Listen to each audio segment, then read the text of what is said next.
Welcome to iDream Media. So D vitamin deficiency చాలా మందిలో ఈ డెఫిషియన్సీ అనేది మనం చూస్తూ ఉన్నాము.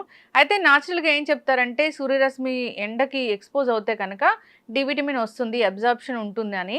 సో అలా కూర్చున్నా కానీ చాలామందికి డి విటమిన్ డెఫిషియన్సీ ఉంటుంది. అది ఎందుకు, మరి న్యాచురల్గా దీన్ని మనం పొందడం ఎలాగా, వివరాలు తెలుసుకుందాం. ఈరోజు మనతో పాటు ఉన్నారు ప్రముఖ vegetable therapist and sun spiritual society founder Vikramaditya Guruji గారు. గురుగారు నమస్కారం అండి. సూర్యోస్మితల్లి ఉదయాన్నే నిద్ర లేవాలి. సో సూర్య స్నానం ఉంటుంది, దాన్ని మనం పాటించాలి, దానివల్ల డి విటమిన్ డెఫిషియన్సీ అనేది ఉండదు అని చెప్తూ ఉంటారు మీరు.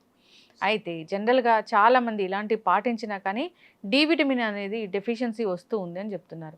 ఎందుకు, ఎండలో ఏ టైంలో ఉండాలి, ఎంతసేపు ఉండాలి, ఎలాంటి జాగ్రత్తలు తీసుకుంటే మనం న్యాచురల్గా డి విటమిన్ని పొందవచ్చు? ప్రధానంగా సన్ స్పిరిచువల్ సొసైటీ అని పెట్టడానికి ప్రధానమైనటువంటి కారణం యావత్ ప్రపంచము కూడా సూర్యుడి మీద ఆధారపడి జీవనాన్ని సాగిస్తున్న వాళ్ళమే. అంటే నేను ఆధ్యాత్మిక స్పిరిచువల్ సొసైటీ అంటే ఆధ్యాత్మిక సంస్థది.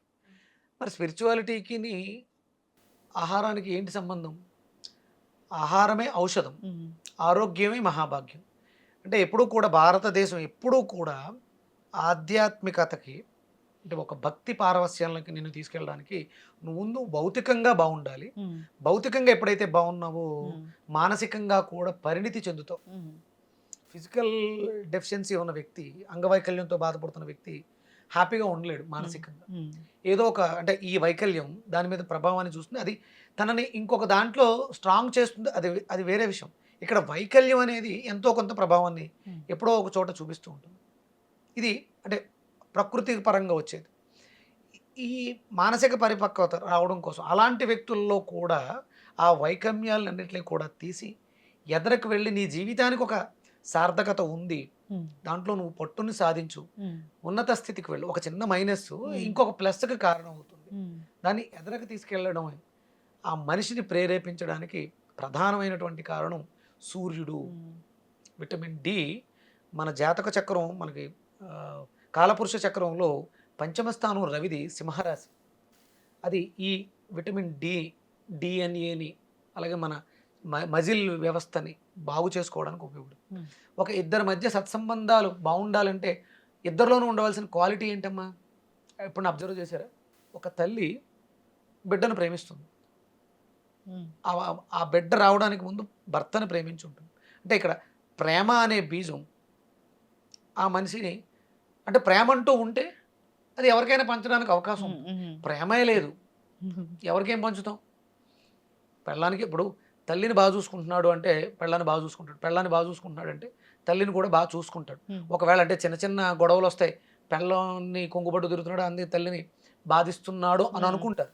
కానీ కొన్ని కారణాలు, అంటే ఈ భార్యల్లో వచ్చేటువంటి చిన్న వెలితి, నా అత్తగారు నా మొగుడిని కొంగు కట్టు ఆ తల్లి చాటుకో తిప్పుకుంటుంది, నా భర్త నాకు దగ్గరకు రానివ్వట్లేదు అని అపోహలు దూరాన్ని తీసుకొస్తాయేమో. కానీ సహజంగా తల్లిని ప్రేమించే ప్రతి వ్యక్తి కూడా భార్యను కూడా అంత ప్రేమిస్తాడు. భార్యను ప్రేమిస్తున్న ప్రతి వ్యక్తి కూడా పిల్లల్ని కూడా, అంటే తనలో ప్రేమ ఉంది కాబట్టి తన ప్రేమని తన వరకు, అంటే స్వార్థపూరితంగా తన వరకు బాగా చూసుకుంటాడు. ఇంకొంచెం ఎక్కువ ఉన్న వ్యక్తి, అంటే దాన్ని మ్యాన్ లవ్, హ్యుమానిటీ లవ్ అంటారు. అది దానికి ఒక పరిణితి ఉంటుంది. నా అనేవాళ్ళు. ఇక డివైన్ లవ్ అంటే దాని అన్లిమిటెడ్.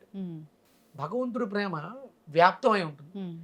తల్లిని, పిల్లల్ని, పెళ్ళాన్ని, అలాగే ఊర్లో ఉన్న వాళ్ళని కూడా అంతే ఆదరణతో ప్రేమిస్తూ ఉంటారు, అందరికీ సమానంగా పంచిపెడుతూ ఉంటారు. ఏంటంటే డివైన్ అంత గొప్ప శక్తి కలిగింది. అందుకనే ఆధ్యాత్మికత అనేది కావాలి, దాంట్లోనే నువ్వు పరిణితి చెందాలి, అప్పుడు ఈ భౌతిక దేహం ఆరోగ్యకరంగా ఉంటుంది. ఇదేంటి మీరు అడిగింది విటమిన్ డి డెఫిషియన్సీ. ఇప్పుడు ఏం పోతుంది? విటమిన్ డి డెఫిషియన్సీ ఉన్న వ్యక్తుల్లో ఏం పోతుంది? ప్రేమ అనేది పోతుంది. మనకి తెలియకుండానే దాన్ని మనం కోల్పోతున్నాం. విటమిన్ డి పోతే పర్లేదు, ఒక ట్యాబ్లెట్ కొని వేసుకోవచ్చు. అది సింథటిక్గా అవుతుంది, కాసేపు ఉంటుంది. మనకి ప్రతిరోజు ప్రేమ అవసరం. మంచిగా మాట్లాడడానికి, అవతల వ్యక్తి చెప్పిన దాన్ని స్వీకరించడానికి మనకు అవసరం కదా. దీన్ని మనం బాగు చేసుకోవాలి. అందుకనే మనం సూర్యుడితో అనుసంధానమై ఉండాలి. భారతీయులు అందరం కూడా గర్వంగా ఫీల్ అవ్వచ్చు. ఎందుకంటే 365 రోజులు మనకి సూర్యోదయం చూస్తున్నాం. మ్మ్. కొన్ని కొన్ని కంట్రీస్లో సూర్యుడి కోసం చకోర పక్షుల్లో ఎదురు చూస్తూ ఉంటారట వాళ్ళు. మ్మ్. మనకు ఆ దౌర్భాగ్యం లేదు. కానీ మనం ఉదయం లేవట్లేదు, సూర్యోదయానికి మనం ఎక్స్పోజ్ అవ్వట్లేదు. అందుకని అది తీసుకోవడానికి ఇబ్బంది పడుతున్నాం. మణిపూరకం బాగుండాలమ్మా.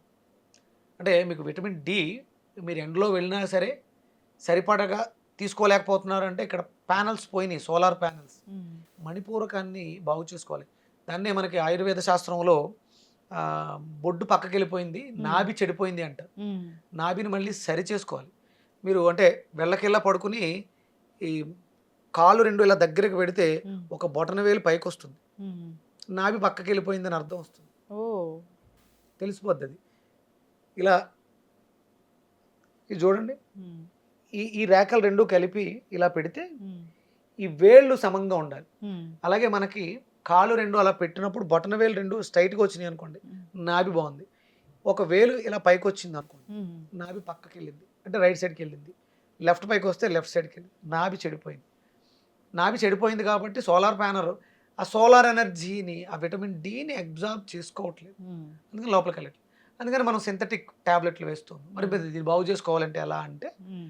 మనం ఒంటికి నూనె రాసుకుంటాం కదా, నువ్వుల నూనె రాసుకుని ఆ. మసాజ్ చేస్తూ ఈ నాభి దగ్గర ఇలా మసాజ్ బాగా పొట్టను బాగా మసాజ్ చేసుకోవటం, మ్మ్. ఒళ్ళంతా కూడా నువ్వుల నూనె పెట్టి మ్మ్. మసాజ్ చేయటం, శనగపిండితోటి మ్మ్. నలుగు పెట్టుకోవటం. మ్మ్.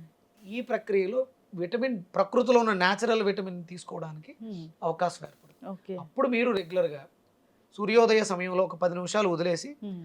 ఒక 40 నిమిషాల పాటు, మ్మ్. అంటే ఉదయిస్తున్న సూర్యుడు కాకుండా ఉదయం చేసిన తర్వాత ఒక 10 నిమిషాలు, అంటే 6 గంటలకి సూర్యోదయం అనుకోండి, మ్మ్. 6:10కి ఎండలోకి వెళ్ళి ఒక మినిమం 20 నుంచి 30 నిమిషాలు ఈ నువ్వుల నూనె రాసుకొని మ్మ్.